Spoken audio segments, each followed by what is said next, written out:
آپ کے سامنے ایک مختصر تاریخ عرض کر دوں تاکہ مجھے اور آپ کو اندازہ ہو کہ کس طریقے کے ساتھ جو ہے یہ بنیاد بنی اور مسلمانوں نے کہاں کہاں کیسے کیسے حکمرانی کی۔ اس لیے مختصراً عرض کرتا ہوں، حضور صلی اللہ علیہ وآلہ وسلم سے ابتدا کرتے ہیں۔ حضور علیہ الصلاۃ والسلام کی ولادت وہ 571 عیسوی کے اندر ہوئی ہے، اور حضور علیہ الصلاۃ والسلام کو نبوت 671 عیسوی کے اندر ملی ہے۔ حضور کا دور نبوت 23 سال کا ہے، اور حضور صلی اللہ علیہ وسلم جب دنیا سے پردہ فرمایا 11 ہجری 12 ربیع الاول کو حضور علیہ الصلاۃ والسلام دنیا سے پردہ فرمایا، اور اس وقت تک 11 لاکھ مربع میل کے اوپر اسلامی پرچم لہرا چکا تھا۔ حضور علیہ السلام کے بعد صدیق اکبر رضی اللہ تعالیٰ عنہ کا دور آیا، 2 سال 2 مہینے 10 دن ان کی خلافت ہے، 13 لاکھ مربع میل کے اوپر اسلامی پرچم لہرایا ہے۔ اس کے بعد حضرت عمر فاروق رضی اللہ تعالیٰ عنہ کا دور آیا ہے، 13 ہجری سے لے کر 24 ہجری یکم محرم الحرام کو ان کی جو ہے پھر شہادت ہوئی ہے۔ اس دوران 22 لاکھ مربع میل کے اوپر اسلامی پرچم لہرا چکا تھا۔ پھر حضرت عثمان رضی اللہ تعالیٰ عنہ کا دور خلافت آیا، اور انہوں نے 24 ہجری سے 35 ہجری تک جو ہے وہ خلافت کی ہے، اور 18 ذوالحجہ کو ان کی شہادت ہوئی ہے۔ جب وہ دنیا سے پردہ فرمایا 35 لاکھ مربع میل کے اوپر اسلامی پرچم جو ہے وہ لہرا چکا تھا۔ حضرت علی رضی اللہ تعالیٰ عنہ کا دور خلافت 35 ہجری سے شروع ہوا، 40 ہجری تک رہا، اور 21 رمضان المبارک کو شہادت ہوئی۔ جب وہ دنیا سے پردہ فرمایا 40 لاکھ مربع میل کے اوپر اسلامی پرچم جو ہے وہ لہرا چکا تھا۔ لہٰذا یعنی یہ جو خلافت راشدہ کا دور ہے، اس دوران جو ہے جو اسلامی پرچم اور کہاں کہاں تک جو ہے وہ اسلام اور جو ہے وہ پھیل چکا تھا۔ پھر حضرت حسن رضی اللہ تعالیٰ عنہ 6 ماہ، اس کے بعد حضرت امیر معاویہ رضی اللہ تعالیٰ عنہ 41 ہجری سے لے کر 60 ہجری تک 19 سال ان کا جو ہے وہ دور خلافت رہا۔ اس دوران جو ہے جب وہ دنیا سے پردہ فرمایا 64,65,000 مربع میل کے اوپر اسلامی پرچم لہرا چکا تھا۔ پھر جو ہے ان کے بیٹے یزید، پھر ان کے بعد ان کے بیٹے معاویہ، ان کی حکومت آئی۔ میں عرض کر رہا ہوں مختصراً جو ہے یہ ہم اس کو آگے کی طرف لے کر آ رہے ہیں۔ بنو امیہ کی حکمرانی چلی 99 ہجری کے اندر، عمر بن عبدالعزیز رحمہ اللہ یہ جو ہے وہ خلیفہ بنے، اور ان کی خلافت ایسی مثالی خلافت تھی، اتنا انصاف قائم ہوا کہ اس کے دور کے اندر یہ لکھا جاتا ہے کہ شیر، بیڑیا اور بکری، شیر اور بکری یہ ایک گھاٹ سے پانی پیا کرتے تھے۔ ایسی انصاف والی حکومت قائم کی۔ اس لیے علماء نے لکھا جب بڑوں کی طرف سے انصاف ہوگا اللہ جانوروں کے اندر بھی انصاف ڈال دیتے۔ انصاف، انسان تو انسان ہے، اللہ جانوروں کے اندر بھی انصاف کو پیدا کر دیتا ہے۔ لہٰذا 2 سال 2 ماہ 10 دن جو ہے ان کی خلافت رہی۔ 101 ہجری کے اندر یہ جو ہے دنیا سے پردہ فرمایا، یعنی پہلے جو 100 سال تھے وہ مسلمانوں کے جو ہے وہ یہ حکومت تھی۔ اور اسی دور کے اندر جب 92 ہجری تھی، 92 ہجری کے اندر اس وقت ولید کا دور حکومت تھا، اور حجاج ابن یوسف جو ہے وہ اپنے علاقے کے گورنر تھے۔ 711 عیسوی ان کو ایک خط ملا، اور وہ خط ہندوستان سے لکھا گیا تھا، ایک عورت نے لکھا تھا، اور اس کے اندر یہ لکھا تھا یا حجاج اغثنی، اے حجاج ہماری مدد کو پہنچ۔ اور اس کے پیچھے وجہ کیا بنی تھی کہ ہندوستان کے اندر جو حکومت تھی راجہ داہر کی، اس نے مسلمان عورتوں کو جو ہے گرفتار کیا تھا، اور وہ ظالم مسلمان عورتوں کی عصمت دری کیا کرتا تھا۔ تو عورت نے خط لکھا حجاج ابن یوسف کو۔ اب ہم نے یہ تو سنا ہوا ہے کہ حجاج ابن یوسف بڑا ظالم اور سفاک تھا، اس میں کوئی شک نہیں ہے، لیکن عجیب بات یہ ہے اس وقت کے اس ظالم آدمی کے اندر بھی غیرت بہت زیادہ تھی۔ وہ ایک مسلمان عورت کے خط پر اس نے اپنے بھتیجے اور داماد محمد ابن قاسم کو، جس کی عمر اس وقت 17 سال تھی، اس نے وہاں سے روانہ کیا مکہ سے، اور اس نے کہا جا کر مسلمان عورتوں کو ہندوؤں کی قید سے جو ہے وہ آزادی دلاؤ۔ محمد ابن قاسم رحمہ اللہ آئے اور انہوں نے ہندوؤں کے خلاف اس وقت جہاد کیا، مسلمان عورتوں کو جو ہے نا جی وہاں سے رہا کروایا اور فتوحات شروع کی۔ ملتان تک جو ہے محمد ابن قاسم نے اس دور کے اندر فتح کر لیا۔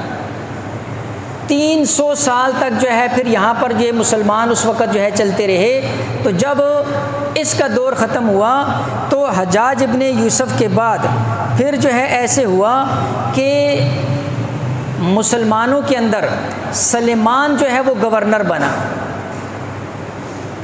اب یہاں سے میں ایک بات عرض کرتا ہوں کہ تاریخ کے اندر یہ بات لکھی ہوئی ہے، جب بھی مسلمان کو نقصان پہنچے تو مسلمان سے پہنچا ہے، جب بھی مسلمانوں کے خلاف غداری ہوئی ہے تو مسلمانوں نے کی،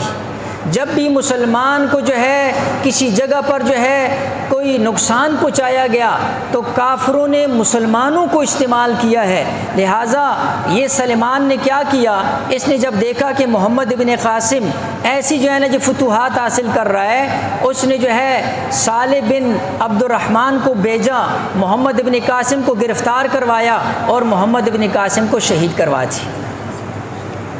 اور اس کے بعد سے جو ہے پھر کیا ہوا کہ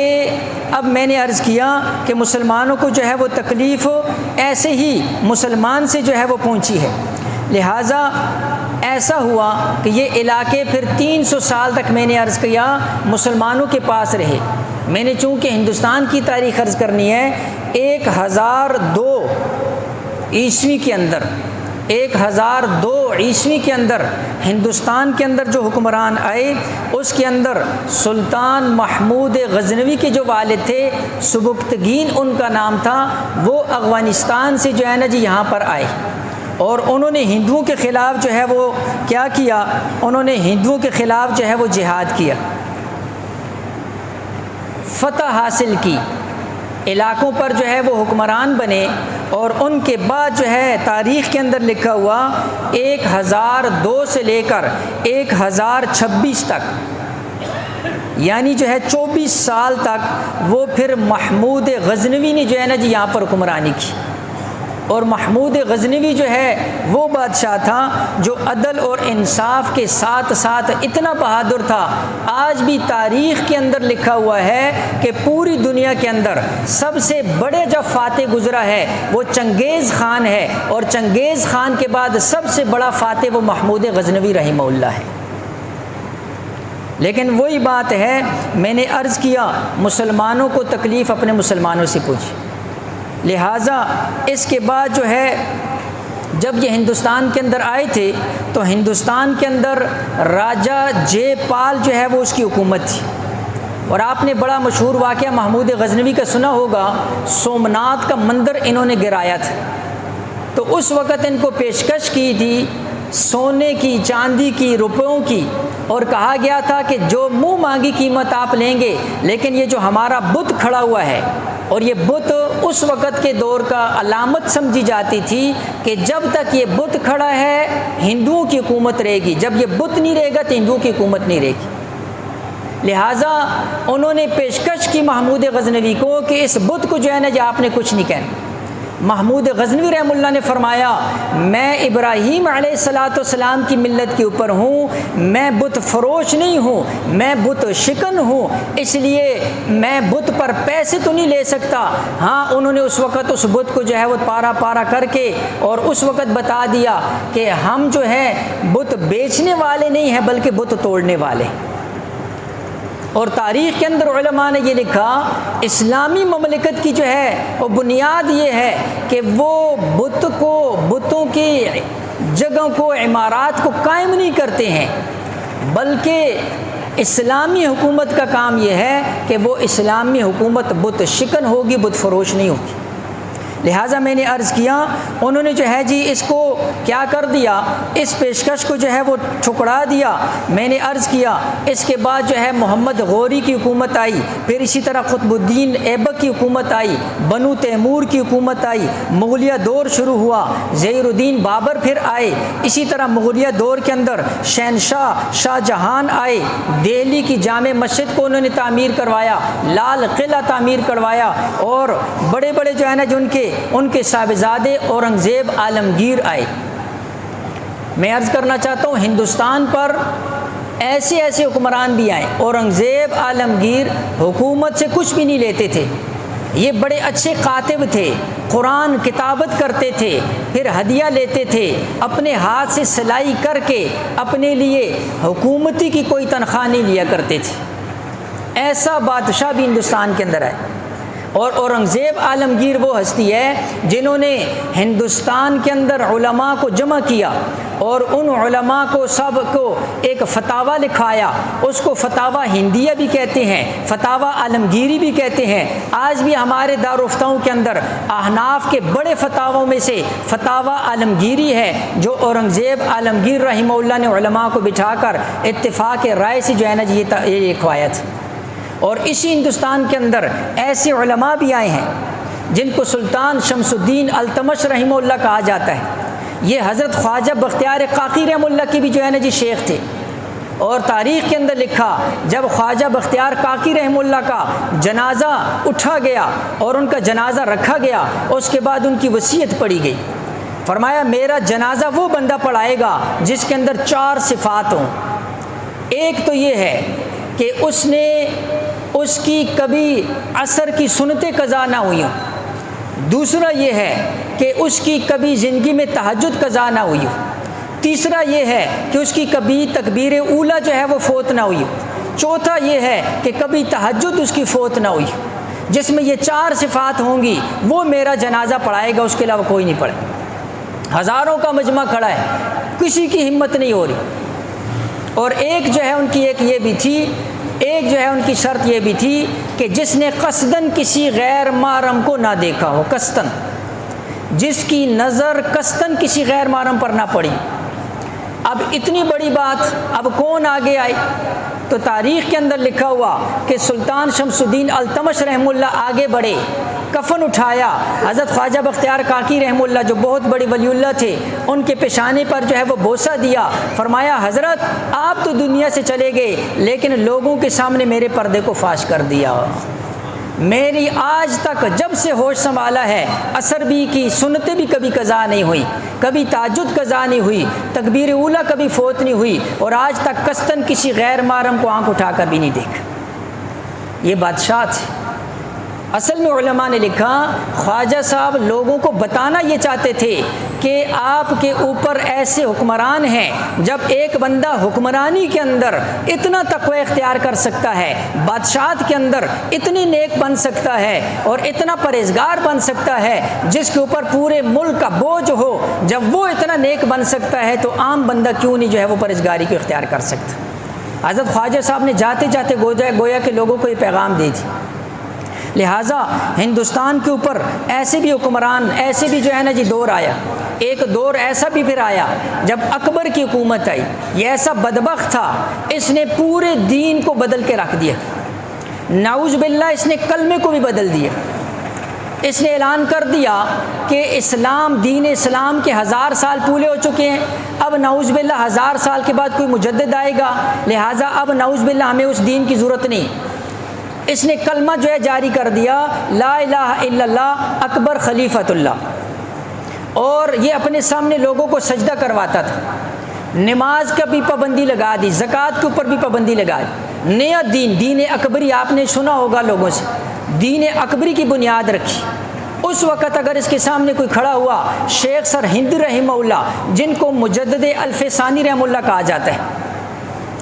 وہ ان کے سامنے کھڑے ہوئے۔ آج لوگ کہتے ہیں علماء کی کیا تاریخ، علماء نے کیا کیا ہے؟ اللہ کی قسم آپ تاریخ اٹھاؤ، ہر فتنے کے سامنے آپ کو صد سکندری علماء کی شکل میں نظر آئیں گے۔ جب بھی کسی جگہ کسی فتنے نے سر اٹھایا، اس فتنے کی سرکوبی کے لیے علماء آگے بڑھے۔ تو جو ان کے مقابلے میں آتا یہ ظالم قتل کروا دیتے۔ شیخ سرہندی کو بڑے جو ہے نا جی دھمکیاں دی، آخر جیل کے اندر ڈال دیا۔ مجدد الفسانی رحمہ اللہ جیل کے اندر خط لکھ کر اپنی جو ہے نا جی تحریک چلائی، اس فتنے کو جو ہے نا جی ختم کیا۔ اللہ جل شانہ نے دین اکبری کو جو ہے نا جی اس پھر کیا کر دیا، دفن کر دی۔ ورنہ علماء نے لکھا تھا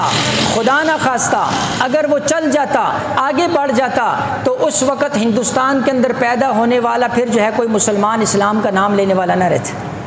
اتنا بڑا وہ فتنہ تھا۔ خیر میں نے عرض کیا اسی طرح پھر اس کے بعد شاہ عبدالحق محدث دہلوی رحمہ اللہ وہ ہندوستان کے اندر آئے، بدعات عام ہو چکی تھی، رسم و رواج عام ہو چکا تھا۔ یہ سب سے پہلے ہندوستان کے اندر حدیث کو لانے والے شاہ عبدالحق محدث دہلوی رحمہ اللہ، یہ سب سے پہلے عرب سے حدیث کو لے کر آئے ہندوستان کے اندر، سنت کو لے کر آئے ہندوستان کے اندر، رسم و رواج کے اور بدعات کے خلاف سب سے پہلے انہوں نے اس وقت مدارج النبوہ کے نام سے انہوں نے حدیث پر کتاب لکھی۔ ہماری ہندوستان کے اندر جتنے بھی علماء ہیں ہم سب کی جو سند ہے وہ شیخ عبدالحق محدث دہلوی رحمۃ اللہ علیہ تک پہنچتی ہے۔ ہمیں جو اپنے استادوں سے حدیث کی سند ملی ہے اس سند کے اندر بھی جو ہے ہندوستان کے علماء میں آخری عالم وہ شاہ عبدالحق محدث دہلوی رحمہ اللہ ہے۔ انہوں نے سب سے پہلے قرآن کا فارسی کے اندر ترجمہ کیا ہے۔ اس وقت کسی نے جو ہے عربی کے علاوہ کوئی اور ترجمہ نہیں، انہوں نے جو ہے ترجمہ کیا۔ اور اس وقت پھر انہوں نے افغانستان کے بادشاہ احمد شاہ ابدالی رحمہ اللہ کو خط لکھا کہ آپ کی یہاں مدد کی ضرورت ہے، مسلمانوں پر یہاں ظلم ہو رہا ہے۔ پھر احمد شاہ ابدالی اور وہاں سے آئے اور یہاں مراٹھوں کے خلاف جو ہے انہوں نے جہاد کیا، فتوحات کی۔ خیر مختصراً عرض کرتا ہوں 1600 عیسوی کے اندر انگریز جو ہے وہ پھر ہندوستان کے اندر داخل ہوا، 1600 عیسوی کے اندر، اور پھر اس نے سب سے پہلے جو ہے تجارت کی غرض سے آئے۔ یہود و نصارہ کا سب سے جو پہلی بنیاد وہ رکھتے ہیں وہ معیشت کے اوپر قبضہ چاہتے ہیں، وہ مسلمانوں کی معیشت پر قبضہ چاہتے ہیں۔ آج بھی آپ کے سامنے ہے، ساری معیشت کے اوپر وہ قابض ہے، اور جو وہ کہتے ہیں وہی کہا کیا جاتا ہے۔ اس وقت بھی انہوں نے تجارت کے نام پر آئے تھے، لیکن پھر یہاں پر کیا کر لیا، قبضہ کیا، اور ایسا قبضہ کیا کہ ظلم و ستم شروع کر دیا۔ پھر جب علماء ان کے مقابلے کے اندر آئے، 1857 کی جنگ آزادی ہوئی، تو ایک انگریز مورخ ہے، انگریز مورخ، اور مسٹر تھامسن اس کا نام، وہ خود اپنی کتاب کے اندر لکھتا ہے کہ میں خود اس چیز کا گواہ ہوں کہ میں ایک جگہ گیا، وہاں پر انہوں نے انگارے جو ہے نا جی بچھائے ہوئے، اور 40 علماء کو بلایا اور ان کو کہا صرف اتنی بات کر دو کہ تمہارے خلاف جہاد جائز نہیں ہے بلکہ حرام ہے، بس اتنی بات کر دو ہم تمہیں چھوڑ دیں۔ انہوں نے کہا ہم یہ بھی نہیں کہہ سکتے۔ ان 40 علماء کو انگاروں کے اوپر لٹا دی اور شہید ہو گئے، لیکن وہ اپنی بات سے نہیں پھرے۔ وہی مورخ اپنی کتاب کے اندر لکھتا ہے کہ وہ منظر بھی ایک بدبخت انگریز نے صرف اپنی بیوی کو بلایا اور کہا آؤ آج میں تمہیں جو ہے نا ایک نظارہ کرواتا ہوں۔ کیا نظارہ کرواتا ہوں؟ ایک 82 سالہ عالم کو بلایا اور اس کو توپ کے سامنے باندھ کر کے توپ کو چلوا دیا، اور اس کے گوشت کے ٹکڑے جو ہے نا ہواؤں کے اندر اڑ رہے تھے، اور اپنی بیوی کو جو ہے یہ منظر دکھا رہا تھا۔ یہ ایک انگریز مورخ لکھتا ہے یہ قربانیاں، اور اس نے لکھا کہ 40,000 علماء کو شہید کیا گیا، 40,000 علماء کو، اس لیے کہ اس وقت شاہ عبدالعزیز محدث دہلوی رحمہ اللہ انہوں نے انگریز کے خلاف یہ فتویٰ جاری کیا تھا کہ یہ قابض ہیں اور ظالم ہیں، اور ان کے خلاف جو ہے وہ جہاد ہوگا۔ اور اس کی پاداش کے اندر لکھا ہوا ہے تاریخ کے اندر کہ ہر درخت کے اوپر ایک عالم کی لاش لٹکا دی تھی تاکہ جو ہے نا جی کوئی انگریز کے خلاف سر اٹھانے والا نہ رہے۔ لیکن اللہ نے ایمان کے اندر کیفیت ایسی رکھی، اللہ نے ایمان کے اندر جذبہ یہ رکھا ہے۔ میں نے آپ کے سامنے عرض کیا کہ اللہ جل شانہ نے ایمان کے اندر بہت بڑی طاقت رکھی ہوئی۔ جب بھی مسلمان کو مار پڑی ہے مسلمان کی وجہ سے پڑی ہے، جب بھی مسلمان کو تکلیف پہنچی ہے مسلمان کو استعمال کیا گیا ہے، ورنہ کسی کافر باطل کی یہ جرت نہیں ہوتی ہے، وہ مسلمان کو استعمال کر کے مسلمان کے خلاف لڑاتا ہے، مسلمانوں کے آپس کے اندر جو ہے نا جی اختلاف پیدا کر دیتا ہے۔ ہندوستان کے اندر ایک ایسا بادشاہ بھی آیا جس کو لوگ جو ہے سلطان ٹیپو کے نام سے یاد کیا کرتے تھے، اور ان کا یہ مشہور مقولہ تھا کہ شیر کی ایک دن کی زندگی گیدڑ کی 100 سالہ زندگی سے بہتر ہے۔ ان کے خلاف بھی ایک غدار کو جو ہے نا جی پیدا کیا گیا، میر صادق کو، جس نے غداری کر کے سلطان ٹیپو کو شہید کروایا۔ ہندوستان کے اندر ایک ایسا نڈر بھی آیا جس کو نواب سراج الدولہ رحمہ اللہ کہا کرتے تھے، اس نے جو ہے نا انگریز کو ناکو چبے چبوائے، لیکن اس کے خلاف بھی ایک نام لیوا مسلمان میر جعفر کو تیار کیا گیا، اور اس ظالم نے غداری کی۔ جب انہوں نے کہا اپنا لشکر لے کر آؤ، نہ لشکر لے کر گئے، اور ادھر سے جاسوسی کی کہ نواب فلاں جگہ پر ہے، وہاں جا کر انگریزوں نے ان کو شہید کر دی۔ میں نے عرض کیا، مسلمان اگر اپنے ایمان کو پیسوں پر نہ بیچے تو اللہ کی قسم اللہ نے مسلمانوں کے اندر وہ قوت، ایمان کے اندر وہ قوت اور جذبہ رکھا ہے، ایک ہزار کے اوپر بھی کافی ہو جاتا ہے۔ تاریخ کے اندر وہ وقت جو ہے آپ سامنے رکھیں جب خالد ابن ولید رضی اللہ تعالیٰ عنہ 30 آدمیوں کو لے کر گئے 30,000 کے مقابلے کے اندر، اللہ نے 30 کو فتح عطا فرمائی 30,000 کے مقابلے کے اندر۔ اللہ نے ایمان کے اندر جذبہ ہی ایسا رکھا ہوا ہے، لیکن مسئلہ یہ ہے کہ مسلمان خود غدار بن جاتے۔ اگر مسلمان غدار نہ بنے، اللہ کی قسم مسلمانوں کو کوئی شکست نہیں دے سکتے، اور اس کا نظارہ جو ہے آپ آج کی تاریخ کے اندر بھی کر رہے ہیں، اور یہ تاریخ جو اپنے آپ کو دہراتی رہتی ہے، لیکن اللہ جل شانہ کی بھی سنت ہے کہ تاریخ ہمیشہ وفا کرنے والوں کو یاد کرتی ہے، اور غداری کرنے والوں کی جو غداری ہوتی ہے ان کی غداری کو ہمیشہ تاریخ ان کو برے الفاظ کے ساتھ یاد کرتی ہے۔ ساری تاریخ کے اندر میر جعفر، میر صادق کا جو نام ہے یہ ایک غدار کے طور پر رہے گا، اور لوگ قیامت تک ان کے اوپر لعنت کرتے رہیں۔ اپنے وقت میں تو انہوں نے زمینیں لے لی ہوں گی، لیکن جو ہے تاریخ کے اندر جو ہے انہوں نے اپنا نام غداروں کے اندر لکھوا دیا۔ لہٰذا میں نے عرض کیا یہ وہ بنیادی باتیں تھیں۔ اسی سے چلتے ہوئے آخر پھر علماء کرام، اور میں نے آپ کے سامنے عرض کرنا ہے کہ سب سے پہلے اسلامی مملکت کا جو نظریہ ہندوستان کے اندر پیش کیا گیا ہے وہ حکیم الامت مجدد ملت حضرت اشرف علی تھانوی رحمۃ اللہ علیہ نے پیش کیا، جب انہوں نے دیکھا اور انہوں نے یہ کہا کہ مسلمانوں کے لیے ایک آزاد ملک ہونا چاہیے، آزاد مملکت ہونی چاہیے جس کے اندر مسلمان آزادی کے ساتھ جو ہے اپنی عبادات اور شعار کو ادا کر سکیں۔ پھر اس بات کو 1940 کے اندر ڈاکٹر علامہ اقبال نے الہ آباد کے خطبے کے اندر جو ہے پیش کیا، اور پھر اس کی بنیاد کے اوپر 2 قومی نظریہ، اور پھر اللہ جل شانہ نے جیسے میں نے آپ کے سامنے عرض کیا 27ویں شب رمضان المبارک کو اللہ نے یہ ملک عطا فرمایا۔